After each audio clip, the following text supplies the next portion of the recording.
So viral hit episode 53 में आप सबका स्वागत है। भाई साहब, आपने 3 के लाइक्स पूरे कर दिए। थैंक यू सो मच इसके लिए। ऐसे ही लाइक करते रहो। और हाँ, अगले एपिसोड एक दिन बाद आएगा, थोड़ा सा इंतजार करो, जल्दी ही लेके आने की कोशिश करूंगा। और हाँ, ऐसे ही कमेंट्स करते रहो यार। मैं हर किसी का कमेंट्स पढ़ता हूँ, पर हाँ, रिप्लाई देने का टाइम नहीं मिलता है, बहुत सारा काम रहता है। पर आई अप्रिशिएट योर कमेंट्स यार, थैंक यू सो मच। और हाँ दोस्तों, अगले एपिसोड में आपको शायद सैमडेक दिखने वाला है और सैमडेक की आइडेंटिटी रिवील होने वाला है। तो अगर आपको देखना है यार, सब्सक्राइब कर लो। पिछले एपिसोड में हमने देखा था मोनसियोंग या फिर मियोनसियोंग, वो अब भूमि के पीछे करीब करीब पड़ चुका है।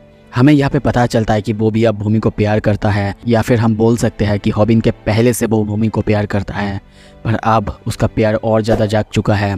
हम देखते हैं हॉबिन के साथ उसका फाइट शुरू होने वाला है। अब आगे एपिसोड के शुरू में हम दोनों को आमने सामने देखते हैं।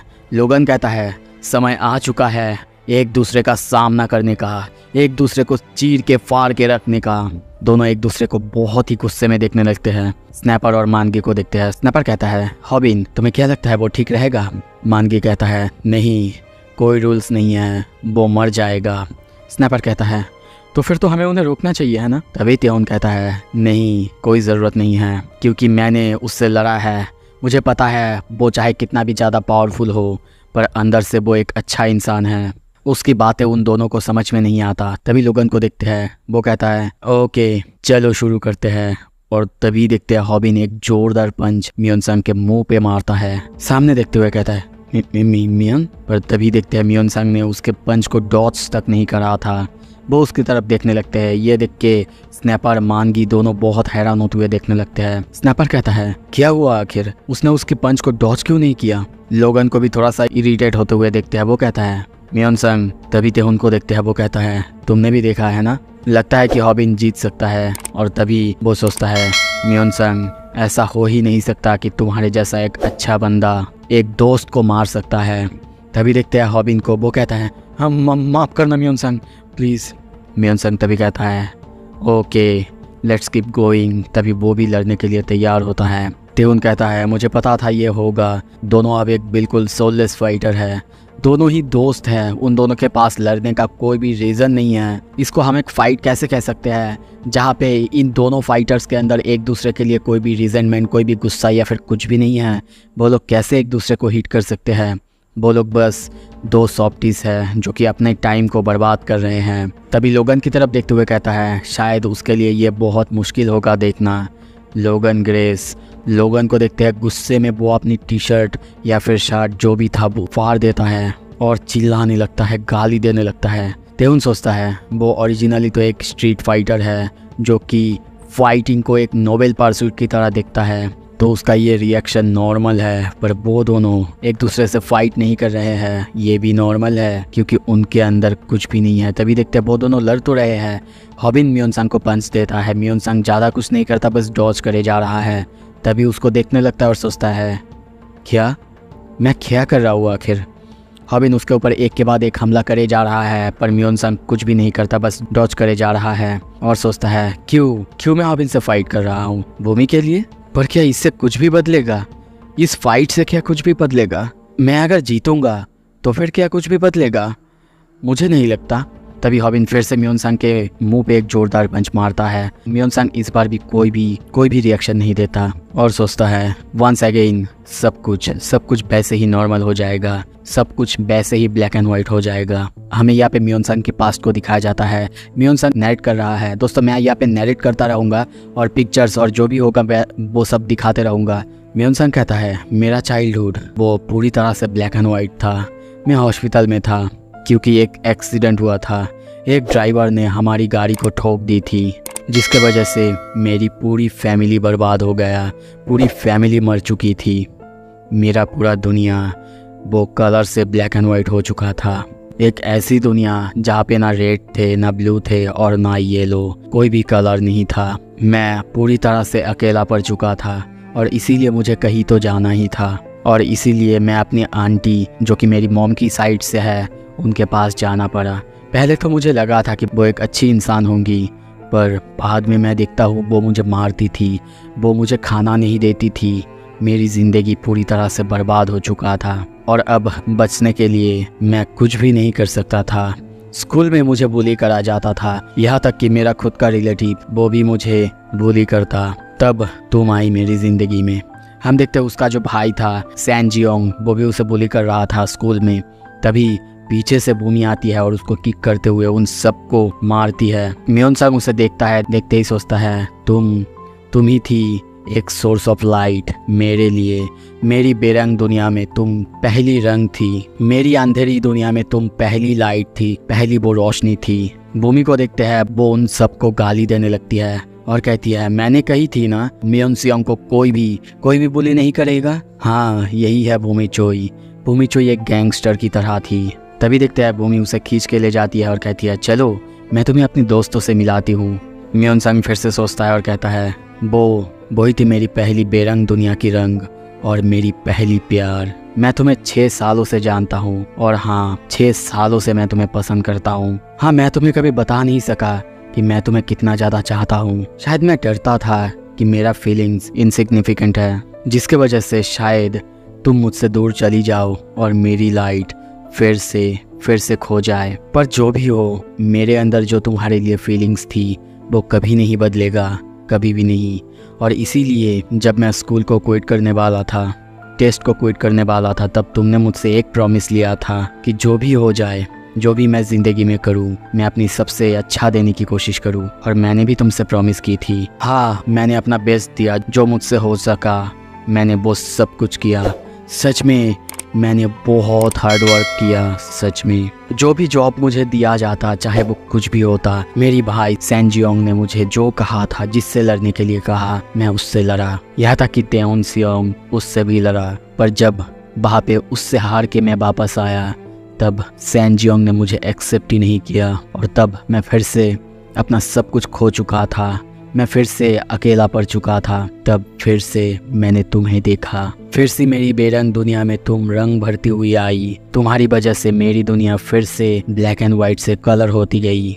मैं फिर से जब लोगन से मिला और लोगन मुझे देखते ही कहा हाउ इंटरेस्टिंग, तुमने तो कहा था कि तुम एमएमए नहीं करना चाहते। पर मैंने उससे कहा चाहे आप मुझे कुछ भी सिखाओ, बस मैं कुछ भी सीखने के लिए तैयार हूँ। आप मुझे जो भी बनाना चाहते हैं, मैं वो बनने के लिए तैयार हूँ। मैं ऐसा कोई बनने के लिए तैयार हूँ जो कि लाइट को फेस कर सके। पर सीन प्रेजेंट में आता है। हॉबिन को देखते, हॉबिन म्योनसंग को देख के बहुत हैरान हो चुका है। म्योनसंग सोचता है अब क्या पॉइंट रह गया है, मुझे गिव अप करना ही होगा। भूमि हॉबिन को लाइक करता है और हॉबिन भी उसे लाइक करता है। क्या सच में? तभी देखते हैं हॉबिन का पंच अभी भी उसके फेस के ऊपर है। वो सोचे जा रहा है और सोचता है पर क्या सच में मुझे गिव अप करना है। तभी देखते हैं दूसरी तरफ लोगन जाके उन दोनों को यानी मानगी और स्नैपर को जकड़ लेता है और गुस्से में म्योनसंग को गाली देने लगता है। पर तभी जोर से आवाज आता है।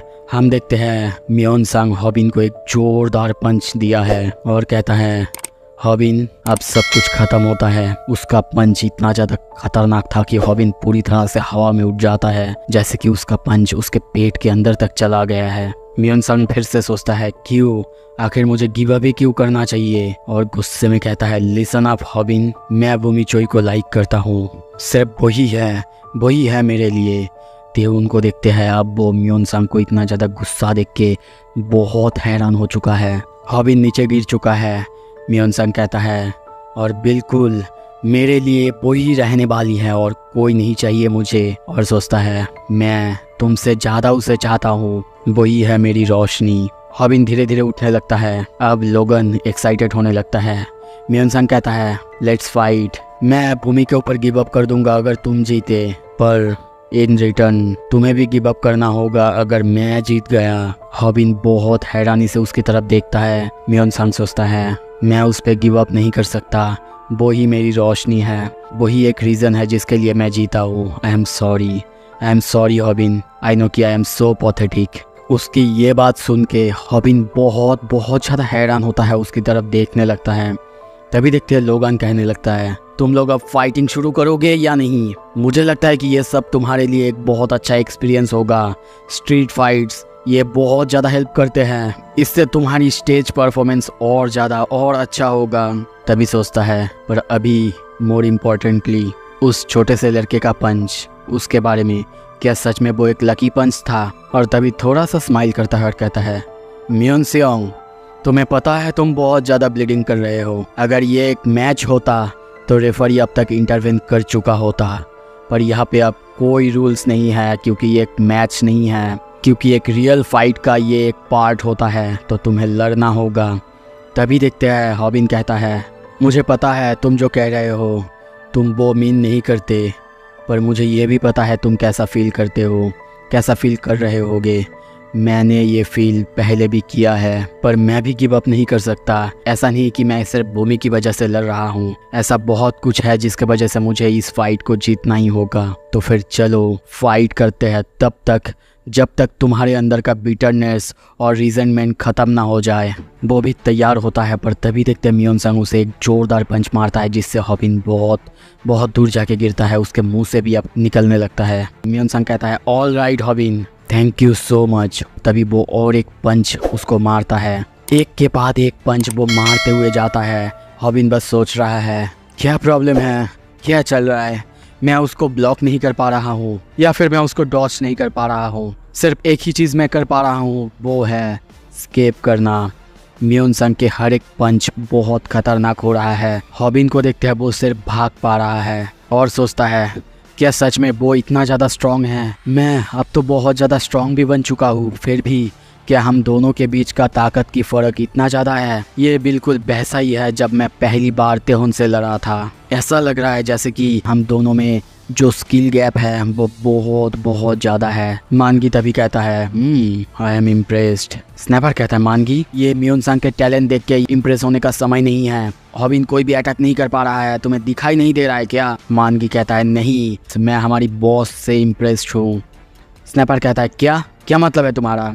तभी तेहुन कहता है, बिल्कुल, क्योंकि वो फिर से कुछ नया करने का ट्राई कर रहा है। स्नैपर को अभी कुछ समझ नहीं आया। तेहुन कहता है, तुम क्लोजली मियोन संग को देखो, उसके आँख के वहाँ पे जो वाउंड है वहाँ से और ज़्यादा खून निकलते हुए जा रहा है, और जितना खून निकले जा रहा है उससे हमें पता चलता है कि उसका जो उस तरफ का यानी बाएं तरफ का साइट है वो धीरे धीरे ब्लॉक हो रहा है, बाएं तरफ से उसे कम दिखाई दे रहा है। हॉबिन को ये बिल्कुल पता है, तो इसीलिए वो मियोन संग के ब्लाइंड स्पॉट की तरफ जाके वो उसके अटैक्स को डॉज करे जा रहा है। मुझे पता नहीं है कि वो ये पर्पसली कर रहा है या फिर ये कोइंसिडेंस है, पर जितना मैं श्योर हूँ कि हॉबिन मियोन संग से भी ज़्यादा स्ट्रीट फाइट में एक्सपीरियंस्ड है और फेमिलियर है कैसे स्ट्रीट फाइट करा जाता है। ये सुन के स्नैपर बहुत ज़्यादा एक्साइटेड होता है। वह कहता है, उसका जो वाउंड है नॉर्मली अगर ये एक मैच होता शायद वो अब तक नॉकआउट हो चुका होता, पर स्ट्रीट फाइट में ये सब तो कॉमन है। तेहुन कहता है, अगर वो ऐसे ही कंटिन्यू करते रहा तो हो सकता है कि वो एक MMA फाइटर को भी हरा दे, पर उसका ओपोनेंट है मियोन संग किम, जो कि ऑलरेडी इस बात को फिगर आउट कर चुका है, और इसीलिए अब देखो वो एक कॉर्नर पे जा चुका है जहाँ पे उसके पीछे कोई जगह नहीं है। हॉबिन अब उसको डॉच नहीं कर सकता। मियोन संग भी अब हॉबिन के अटैक्स को काउंटर करने वाला है, बिल्कुल उसी स्ट्रेटजी से जिसका की यूज वो एक मैच के अंदर करता है। तभी देखते हैं हॉबिन उसे मारने तो जाता है, उस पर अटैक तो करने जाता है, पर तभी मियोन संग उसके मुंह पे जोरदार एक पंच मारता है जिससे हॉबिन उसकी हालत बहुत खराब होता है। हॉबिन नीचे की तरफ गिरे जा रहा है और सोचता है नहीं, उसका यूज करना ही होगा सैमडेक की टेक्निक, मुझे कैसे भी करके उसका यूज करना होगा, कैसे भी। तभी हमें फिर से पास्ट की सीन दिखाया जाता है जहाँ पे हम देखते हैं वो उस वीडियो को क्लिक करते हुए देखता है और कहता है, गियोल मैं थैंकफुल हूँ तुमने मुझे वो वीडियो दे दिया, पर कैसे तुमने मुझे सिर्फ एक वीडियो भेजा है जबकि वहाँ पे तो 3 वीडियोस थे। तुमने कहा कि तुम मुझे एक वीडियो ही दे सकते हो, बाकी नहीं दोगे, पर चलो कोई बात नहीं, कम से कम तुमने एक वीडियो तो भेजा। तभी हम देखते हैं वो वीडियो ऑन करता है जहाँ पे सैमडेक कहता है, the first file is a sneak peek of final episode. पर यह वीडियो देखने के बाद हॉबिन कहता है, ये वीडियो ये तो उसे और ज़्यादा फ्रॉड बना देता है, जैसा कि पहले सब कहते थे या फिर मैं सोचता था उससे भी ज़्यादा फ्रॉड। क्या सच में ये कोई टेक्निक होगा? मुझे कोई प्रैक्टिस करने की भी ज़रूरत नहीं है क्योंकि ये टेक्निक इतना ज़्यादा सिंपल है। सैमडेक की आवाज़ सुनाई देता है। सैमडेक फिर से कहता है, हाँ हो सकता है ये टेक्निक तुम्हें सस्पिशियस लगे क्योंकि ये इतना ज़्यादा सिंपल जो है, पर यही है एक टेक्निक जिस पे मैं रिले कर सकता हूँ। तभी देखते हैं सीन प्रेजेंट में आता है, मियोन संग उस पर अटैक करने जाता है, तभी हॉबिन उसके पीछे जाता है और सोचता है इस अटैक को यूज़ करने के लिए मुझे उसके पीछे जाना होगा। स्नैपर बहुत हैरान होते हुए कहता है, हॉबिन तुम मियोन संग के पीछे नहीं जा सकते, पर तभी वो बहुत ज़्यादा शॉक्ड होता है लोगन तभी देखते हुए खुश होता है और कहता है ओह ये बहुत क्लेवर है। Then the only way this little boy can win by using a choke. तभी देखते हैं हॉबिन मियोन संग पर चढ़ता है और उसको चोक करने की कोशिश करता है। लोगन फिर से कहता है वेल अगर उसने चोक कर भी दिया फिर भी इससे उसे ही मुश्किल होगा। मियोन संग को देखते हैं, वो आसानी से हॉबिन के चोक को खोल देता है और कहता है सॉरी हॉबिन, मुझे लगता है कि हमारे बीच का ये जो फाइट ये कभी भी फेयर नहीं था। ये देख के मांगी उठता है और उसको मारने के लिए आगे जाने लगता है और कहता है क्या सच में अब हॉबिन के पास कोई भी रास्ता नहीं है, मुझे शायद जल्दी ही जाना होगा। अगर मियोन संग ने उसे स्लैम कर दिया तो वो हमेशा के लिए डिसेबल हो जाएगा। मियोन संग उसे स्लैम करने के लिए आगे जाता और तभी देखते हॉबिन उसके आँख पे अपना हाथ रखता है। मियोन संग सोचता है व्हाट मेरी आँख। तभी देखते हैं हॉबिन उसकी आँख को नोज डालता है, उसमें से खून निकलने लगता है। मियोन संग की दोनों आँखों की हालत अब बहुत ज़्यादा ख़राब है।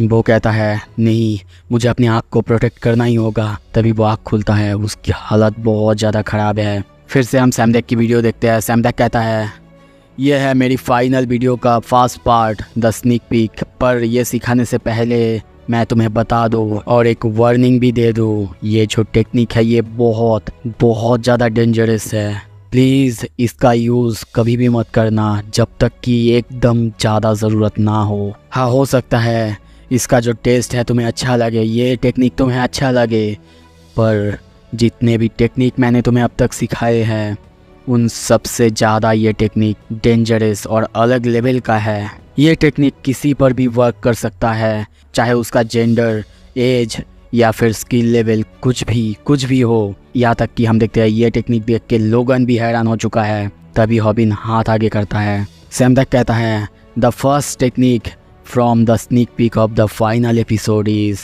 clapping your opponent's ear with your both hands। मतलब अपने ओपोनेंट्स के दोनों कानों पे अपने दोनों हाथों से क्लैप करना। हॉबिन ऐसा ही करता है। सैमडेक कहता है तुम्हें पता है तुम्हारी ईयर्स खाली तुम्हें सुनने में हेल्प नहीं करते बल्कि तुम्हारी पूरी बॉडी को बैलेंस करने में भी मदद करते हैं। हॉबिन की स्लैप मारने की वजह से हम देखते हैं मियोन संग की हालत धीरे धीरे ख़राब होने लगता है, उसका दिमाग घूमने लगता है, वो अपनी बॉडी को अब कंट्रोल नहीं कर पा रहा है। सैमडेक कहता है MMA फाइटर्स हो सकता है तुम्हारे लिए एक सुपर ह्यूमन लगे, पर फिर भी वो है तो इंसानी। कोई भी फाइटर फाइट नहीं कर सकता जब तक कि वो अपनी बॉडी को कंट्रोल नहीं कर सकता। अगर तुमको मेरा ये बात विश्वास नहीं हो रहा है तो तुम एक काम कर सकते हो, अपने ही ईयर्स के साथ ऐसा करके देखो कि कैसा फील होता है। और इसके बाद है second technique from the sneak peek of the final episode. Hobin punch मारने के लिए आगे जाता है, वो पंच मारता तभी देखते उसके फेस पे एक जोरदार पंच आके लगता है। लोगन ये देख के हंसते हुए कहता है ये बहुत बुरा हुआ, आई विश कि तुम पूरा। तभी उसके बाद को कट कर दिया जाता है। उसका मतलब यही था कि आई विश तुम सारे वीडियोस देखते उसके बाद फाइट करने आते। तभी देखते हैं मियोन संग उसको एक ही पंच में नीचे गिरा चुका है। हॉबिन की हालत अब बहुत ज़्यादा ख़राब हो चुका है। अब हॉबिन का भी दिमाग घूम रहा है, वो भी अपने हाथ को अपने बॉडी को फील नहीं कर पा रहा है। पर इधर मियोन संग उसकी भी आँख बंद है, पर वो सोचता है मुझे इसे फिनिश करना ही होगा, मुझे इसे मारना ही होगा। वो मारने के लिए आगे बढ़ता, पंच करता, तभी देखते उसके फेस पर जोरदार एक किक आके लगता है। ये और कोई नहीं बल्कि तेहुना के उसे जोरदार एक किक दिया था, क्योंकि उसने पहले ही कहा था कि मैं तुम्हें मार डालूंगा अगर हॉबिन को तुमने कुछ भी किया। और कहता है मुझे लगता है कि तुम मेरी बातों को सीरियसली नहीं लिए थे, मैंने क्लियरली कहा था। और तभी आवाज़ आता है मैंने क्लियरली कहा था फाइटिंग ऐसा कुछ है जो कि बहुत ज़्यादा नोबल है। तुम्हें क्या लगता है तुम अब क्या कर रहे हो? क्या तुमने मेरी बात को सीरियसली नहीं लिया है? ये लोगन तेउन को कहता है हम दोनों को आमने सामने देखते हैं। सो एपिसोड तो यहाँ पे ख़त्म होगा, पर आगे क्या होगा? क्या लोगन और तेउन का फाइट होगा? क्या मियोन संग हॉबिन को मार देगा या फिर कुछ अलग होगा? क्या होगा? सब कुछ अगर आपको देखना है प्लीज़ सब्सक्राइब कर लो। वीडियो अच्छा लगे तो लाइक करो, शेयर करो एंड कमेंट करो। Thank you so much.